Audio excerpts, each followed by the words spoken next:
CJI is back. Marcelo Garcia is back. The Jiu Jitsu Oracle is back. I'm Ross. I'm joined as always by Calum.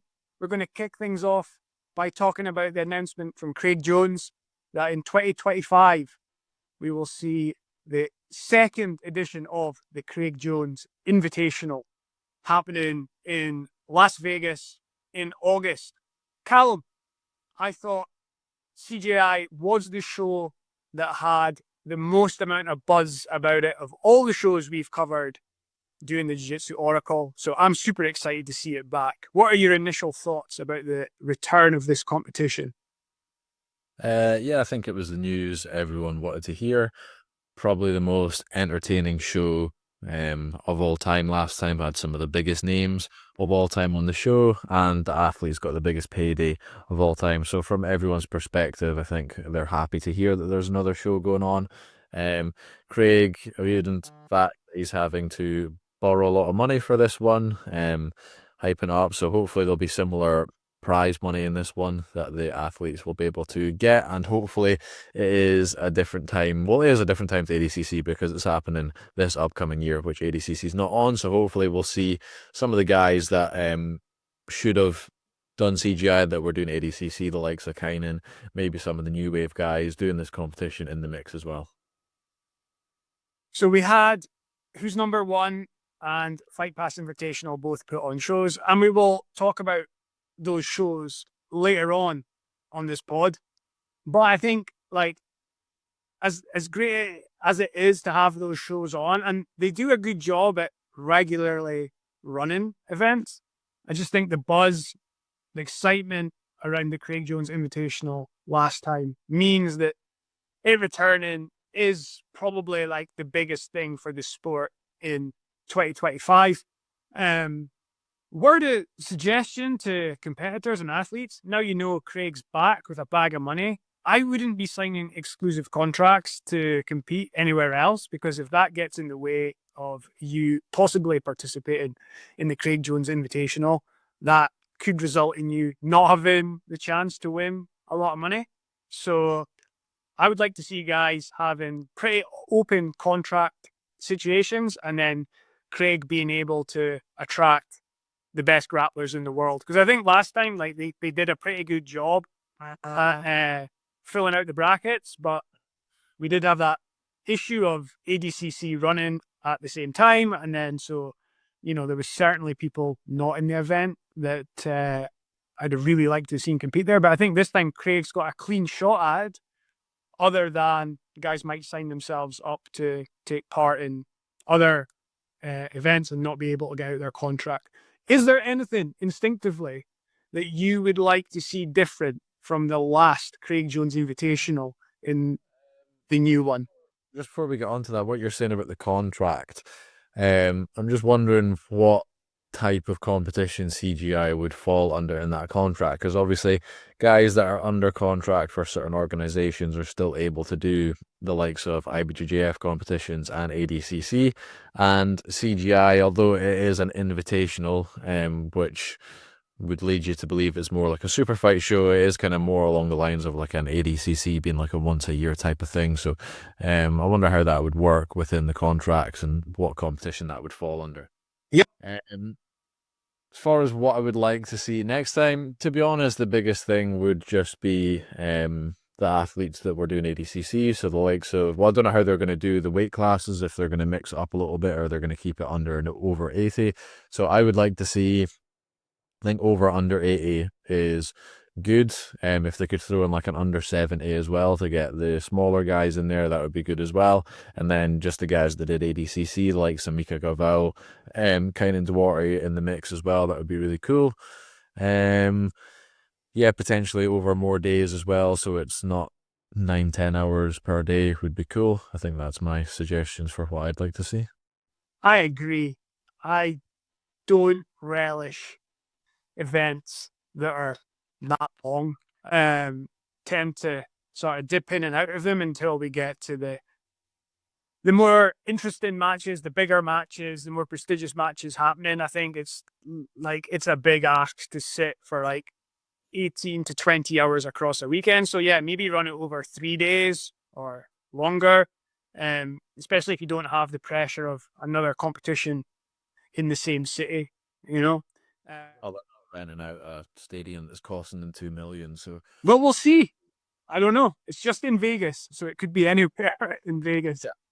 But no, they if they're keeping the same prize money and still having the philosophy of giving the money to the athletes and not the production, you would assume it wouldn't be too high price. But yeah, that's yet to be seen. yeah. So good news though, good news, and great for having something to chat about all the way through 2025 when it comes to competition jiu-jitsu. And I will say that, like, from our experience doing the pod and through 2024, like, there's been no more buzz for any event than around CJI. And, you know, for example, at the gym we train at, SBG Aberdeen, like, way more people who are casual fans of competition jiu-jitsu but love doing jiu-jitsu, but like just not as invested in following sport jiu-jitsu, were interested in CJI than any other event that we've covered. So I think it's great for the sport that it's back. Now, another great thing for the sport, Marcelo Garcia's return.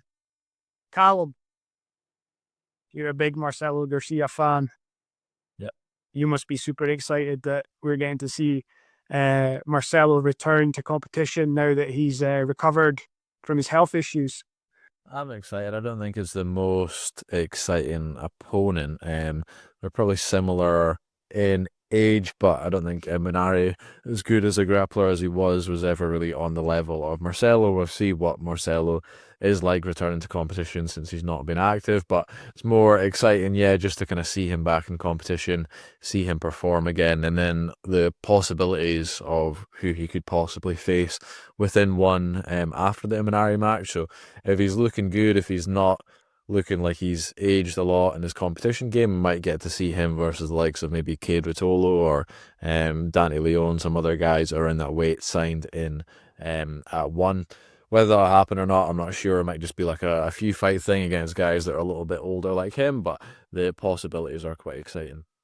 I'm fine with the exhibition kind of vibe of the return of Marcelo because we didn't know if we'd ever get to see him again. So the fact he's taking on, I mean, I understand completely why one, like a company that's based in Asia, would want to book Imanari for this role, who's like, you know, a really famous Asian grappler who's, you know, a bit older, like in the same age bracket, I think, as Marcelo. So like it makes sense from that perspective. From a style perspective, it probably doesn't make loads of sense. You know, Imanari's gonna want to go in and attack the legs and play guard. But I want to see Marcelo play guard. I want to see the classic bar fly. I want to see the classic X guard, all that kind of stuff. I don't know if we'll get to see it in the match, but it's just good to have Marcelo back. And like you said, if this goes well and it leads to other things, then, you know, that's when maybe the matches get like a bit more exciting. It's interesting what you say though about like them being an Asian promotion and then wanting to put Imanari in that slot, because a lot of Asian and like Japanese fighters are obviously very revered by their fan base and their country, but it feels like Imanari and Aoki are just like put in against killers time after time. Like I don't know what their grappling record is on one, but yeah, it seems like they're always in this slot against like the up and comer, and like quite predictable how the match is going to go a lot of the time. So it's interesting from that perspective when they do really look up to these athletes that are from their own country, but they keep putting them in these slots to kind of just lose to these guys. Well, yeah. Well, like maybe not lose, but like battle valiantly. Like I think back to Pride and like the role Kazushi Sakuraba latterly had in Pride, which was just like they would put him in against any like up and coming, you know, dominant athlete because like they wanted to see the audience wanted to see Sakuraba like battle that guy and, you know, maybe overcome the odds and win. So maybe it's a cultural thing. Maybe people who are more informed about the culture in Asia and Japan in particular, when it comes to Imanari, might be able to give me some more insight there. So feel free to comment. But yeah, but I guess I just think with this matchup, it just they'll managed to secure Marcelo and be like, well, who does he go up against? And they've probably picked, firstly, based on age and weight, and then someone who's credentialed and has a name, hopefully. And I just think like I can't think of many others off the top of my head that make better sense than Imanari. So I can see why they've done it. And I think Marcelo said he's not adverse to like kind of facing anyone. I don't want to put those words in his mouth if he if he didn't say them, but I think I saw that he basically said in his comeback when he was asked like, "Oh, who might you face?" or was he kind of said, "Well, I was up for facing anyone." Like, so I mean, conceivably we could see him against like younger opponents in the future. Yeah. Interestingly enough, I think he's the same age as a couple athletes that got silver at the last ADCC, like Wagner Hocha and Cyborg. Difference being, I don't personally think Marcelo is on steroids. To me, he just looks like a guy in his early 40s that has done a sport professionally for a long time. He's that sort of build, whereas the other two guys obviously do steroids, so a big difference there. But interesting to note that there is guys around his age that are still doing pretty well in the sport. Can I just put the slight disclaimer in that as far as I'm aware, they've not been come on now, we don't need to shy about PEDs. Well, I'm just saying, not all PEDs are steroids, So I'm just I thought you were alluding to the fact that we don't know if they are on PEDs or not, but yeah, then they're on something. Let's realize that. No, well, I think again, like, don't want to go too far. I mean, there's definitely athletes who like have said that they're on stuff, etc. But I'm always wary when that comes up as to like how you say what they're on, because like someone could kick up a fuss and be like, "Well, I said I was on PEDs, but I never said I was on steroids." So, but yeah, you think Marcelo's clean, and yeah, we're looking forward to a good match. Anyway, it's in January. It's on 1, and we'll talk about it more when we get closer to the match. But yeah, super exciting that Marcelo's back. Exciting that CJI is back. And then we had 2 events through the week. WNO and FPI. Now, I preferred WNO as a show. I thought like not only the matches, but like the storylines coming out of the matches, the potential matches that we now have are more interesting. But Calum, tell me some of the highlights you had from the event and just give me your overall thoughts on it. Yeah, I thought the Felipe Pena match was interesting. Nice finish from Adele.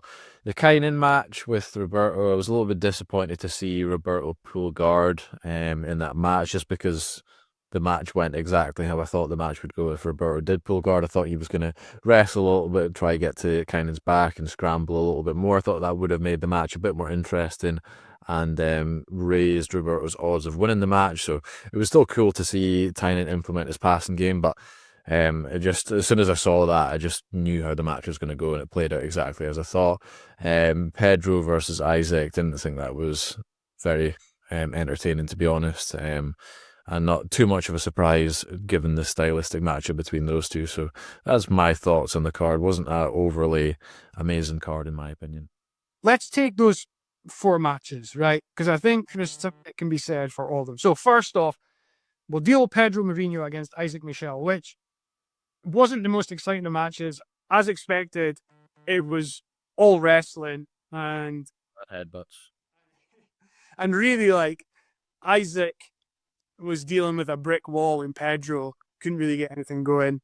But that is one interesting thing. I think a lot of the time we've seen Isaac do well, he does look quite a bit more physical than his opponents, like him versus Roberto, him versus Joseph Chen, where he looked really good. To be fair, him versus Jacob Couch is quite physical as well, but yeah, it did look like there was a bit of a physical discrepancy in the favour of Pedro this time, which it seemed like Isaac really struggled with.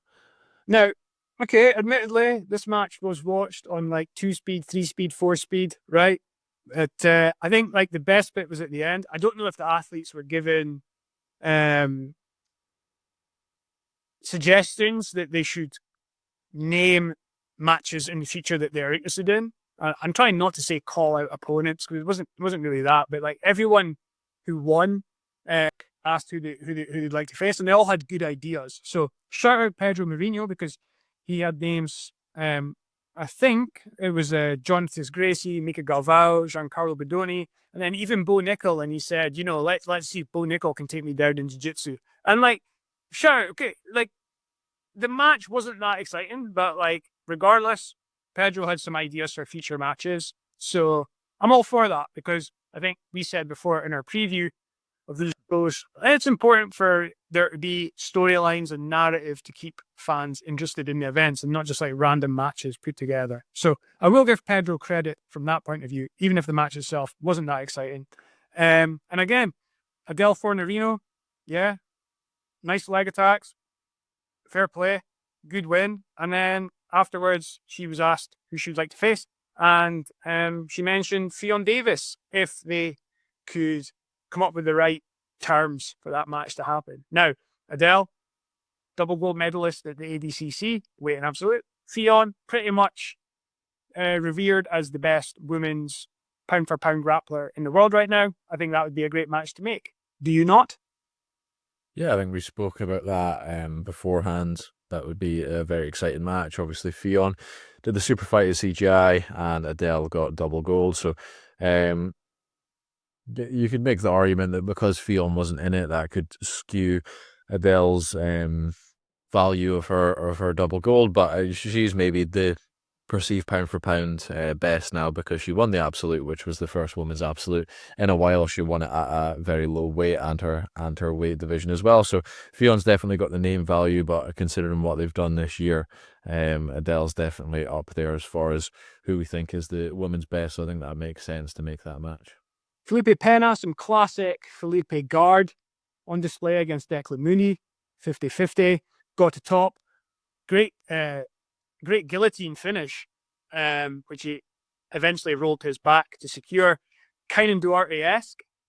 We were saying on our preview pod that Felipe and Kaynan are seemingly big friends and good training partners, and maybe that would mean that they don't face off against each other, whereas like from a athletic perspective, it would be a good match to see. But Felipe, after the match, said he would love to face Gordon again, but and you know, he was close the last time, right? It came down to a scramble at the ADCC that Gordon managed to get 2 points for when Felipe initiated it. And there was a moment in that scramble I thought Felipe was going to be the one to score. So Felipe, close match with Gordon last time, but he doesn't think Gordon's going to be competing anytime soon. So he suggested Victor Hugo as a potential opponent, maybe with the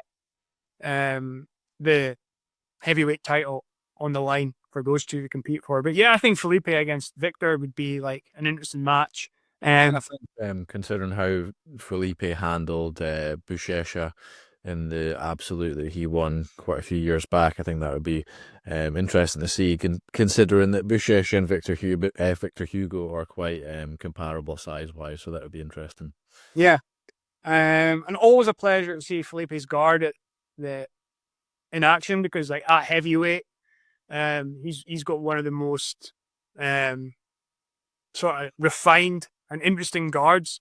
And certainly, as we saw against Gordon, it can stand up to any sort of passing pressure. So, yeah, great win for Felipe. And then, yeah, we talked about Kaynan Duarte there.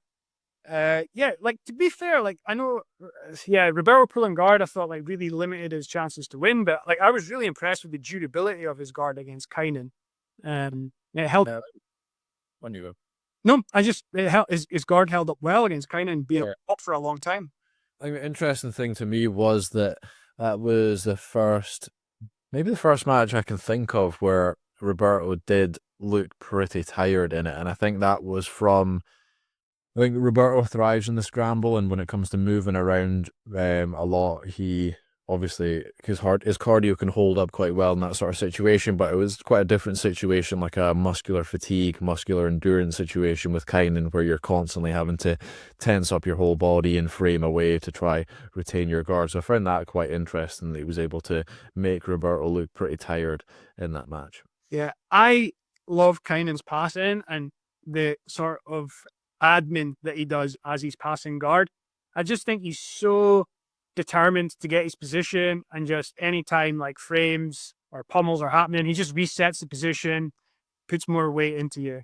You move a bit, resets the position, puts more weight into you, you know? And he's just so good at once he gets set in that position where he's kind of hips over hips, his chest's up a little bit higher than other people we see, but he's able to like bear that weight down on you right through your hips.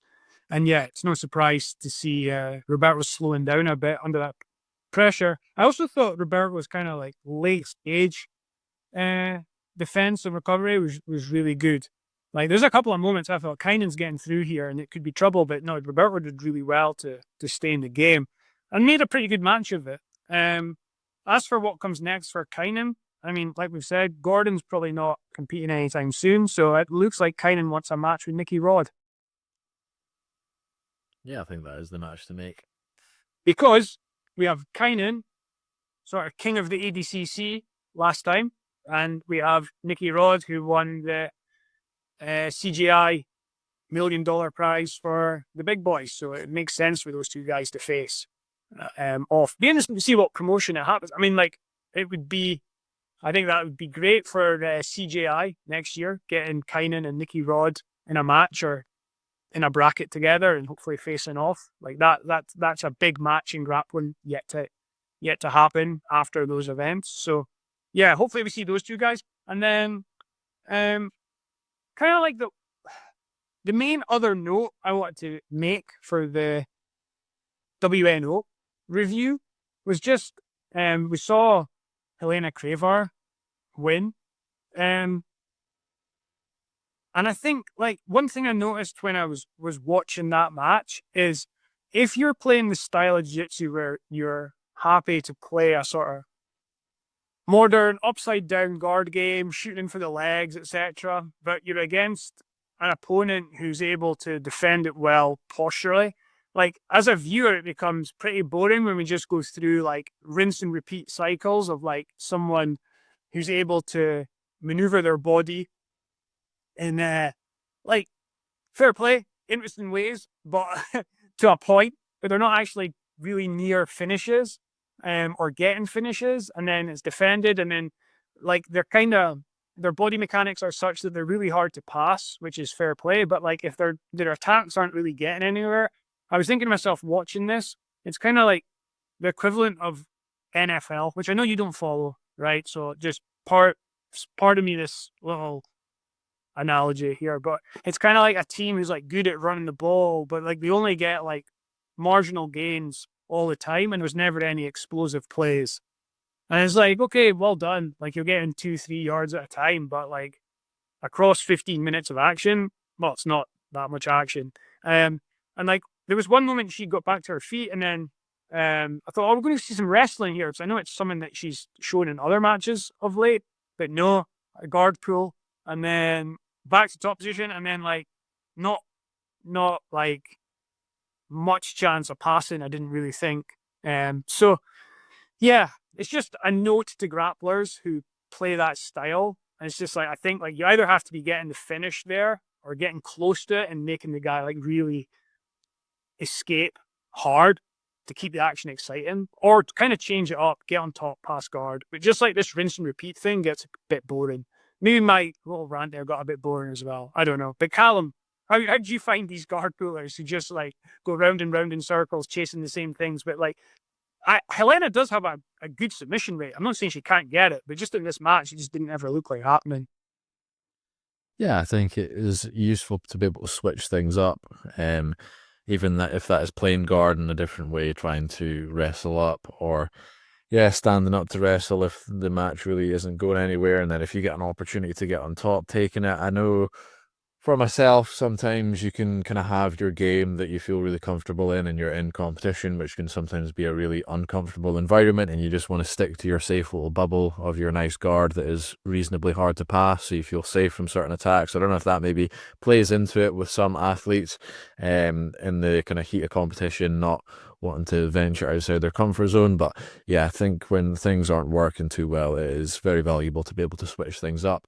And if you've only got one style of guard in your arsenal, then that is maybe something you need to work on. Okay, another general comment about the show. We need more mats. Like, I'm not saying the Craig Jones Invitational, Karate Combat, Pit, Alley, whatever you want to call it, based on whatever promotion it is the way to go. I know some people don't like it. I think it's great, but I know some people don't like the wall wrestling, don't like the aesthetic of it. But WNO, like, if you have two guys in the middle, right? So they're already separated, and then like if one guy takes like 4 purposeful steps towards the other guy and that guy backs off, like you're off the mats by the look of things. So I just think you need more space. Or, I mean, guys, give us some comments on how you would tackle it. I think like maybe employing a bouncer beside the announce table could be a good idea, because I cringe when people get lobbed into the announce table. I thought if you had like Mark McQueen standing there, arms folded, then just like as people get to the edge of the mat, you'll just feel the presence, and then they'll say like, no, we have to edge back to the middle, or you need refs jumping in there. But we need something to stop guys getting thrown into commentary desks and stuff like that, or ending up wrestling on concrete or carpet, as we see sometimes in like ADCC trials. But yeah, I was getting a bit frustrated with like the matches going off the mats, and that was especially happening in FPI as well. Which, like, there's no excuse for them having a small mat space. Like, you know, they have like a big area room to use, so let's fill it out a bit more. Do you get annoyed with that, or is it just me? Yeah, it definitely does stall the action. Whether it's bigger mat space or using the pit, I think something does need to be done about that. It just takes up too much time in the match, and as well as just like a tactic people can use to kind of skirt around the outside, so they know if they get taken down then things will get reset or whatever. It does really spoil the flow of the match. Push out penalties, we could have them. You know, you get deducted a point if you get pushed out. Electric fences. I don't know. We need something. It's annoying. Right, FPI. What do you think of that event? It was all right. It was. I thought the matches personally were more entertaining watch. Well, the ones that I saw, I thought were a more entertaining watch for the most part than the ones I saw at WNO. But yeah, it was an all right event. I think both of them were all right. Nothing super captivating, but they were entertaining enough jiu-jitsu. Okay, so anything outside of the main event that you want to highlight? Yeah, I think the match with Hinaldo Jr. and Nick Mayata was entertaining. I think it was quite obvious that Nick was a little bit out of his depths, although early on in the match he was able to hold his own on the feet. It looked like he got quite tired quite quickly, and then things started to kind of go downhill from there. So even though someone's doing quite well in a training room video, maybe don't give them a like world champion level grappler for their first big grappling match. Maybe would have been a better idea to see him build up. And the match with Jonathan and Kyle Chambers went kind of how we thought it was going to go. Match with Hanato Kanuto and Jason Wolf. yeah, Jason Nolf. That was entertaining enough. I think the big thing from that was Jason Nolf lost because he was in a triangle and he stood up and picked up Hanato Kanuto, and he just kept looking like he was wanting to go out of bounds and walking towards going out of bounds, and the ref kept saying like, no, turn around, go in the middle, I'm going to take points if you do that. We know in other rule sets like IBJJF that would have been a DQ, but he elected to just ignore the ref after about 20-30 seconds of the ref telling him to stay in bounds and just walk out of bounds. Maybe he doesn't really know how to defend a triangle too well, so even though that's why he lost the match, because he got deducted 4 points, maybe that was strategically the best move for him, but that kind of set the pace for the rest of the match off of that. It looks like he was able to take down Hanato pretty much whenever he wanted, whenever he felt like he needed to get a score on the board. He just shot a massive blast double and ran him across the mat, again a lot of the time going off the mat with that, but it was an entertaining enough match. I think we saw once again that the tools in a jiu-jitsu athlete's arsenal on the feet are able to, in a jiu-jitsu context, work quite well against someone that's got a much better wrestling pedigree. Okay. And then Mikey Musumeci against Felipe Machado in the main event.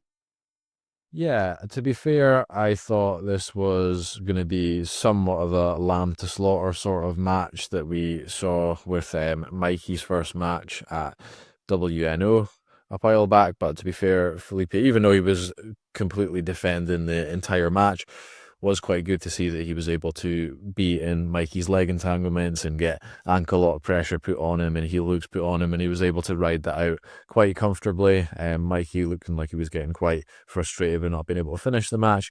Maybe not the most entertaining match for some people, but I quite enjoyed someone being in Mikey's guard like that. I don't really think we've seen that too often. Yep. And then, do you think there's anything obvious for Mikey to do next, for anyone to compete against him? Well, he said he was wanting the best names, and like I said in the last podcast, I think the best names are 66 kilos or 145 pounds. He was competing at 135 pounds. He said in his post-fight interview that he did want the best guys, so I presume he's going to be moving up a little bit in weight, and he missed weight for this as well, so I don't think there's any excuse for him not to fight at 145. It's not like he would be small at that weight. A lot of the guys that compete at 66 kilos in ADCC compete at light featherweight in the gi, and the two finalists at 66 were light featherweight guys in Baby Shark and Pato, so that's where Mikey competed alongside Roosterweight as well. He missed weight for 135 pounds, so I think there's no excuse for him to compete against the 66 kilo guys. So the likes of Baby Shark or Pato, I think, would be interesting matches for him. Agreed. Anything else you want to mention about those two events? Don't think so, no. Good. Right. Next big event that's going to roll around is IBJJF No-Gi Worlds. And while, is it fair to say, I think it is, right, that it's not quite on the level of ADCC and CJI and some of like the bigger no-gi events of the JJF. Gi Worlds is the gi competition still, but no-gi Worlds, not quite on the same level, but there are loads of big names taking part at the event and loads of interesting matches. So I think, Calum, we should do a preview of that. What do you say? Yeah, sounds good. If there's anyone listening at this point, I've got an interesting question. So Pat Downey is doing the blue belt division for No-Gi Worlds. I think it's quite likely that he's going to do very well in that and probably win.